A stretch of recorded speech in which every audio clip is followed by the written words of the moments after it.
வணக்கம். நான் சுபவீரபாண்டியன்.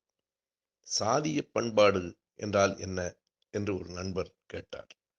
எடுத்துக்காட்டாக நாம் இதனை பார்க்கலாம்.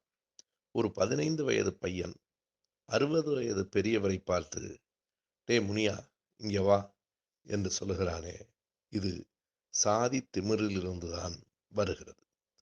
இதனை பண்பாடு என்று சொல்லுவது கூட பொருத்தமற்றது.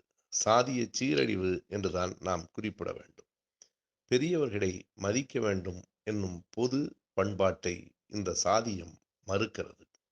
அவருடைய வயதினை ஒட்டியோ, அனுபவத்தை ஒட்டியோ, படித்திருந்தால் அந்த படிப்பை ஒட்டியோ அவரை மதிக்க வேண்டும் என்று இல்லாமல், சாதியை மட்டும் வைத்து வேறு எதை பற்றியும் கவலைப்படாமல், இவன் அவரை பார்த்து வாடா போடா என்று பேசலாம் என்கிறது சாதியம்.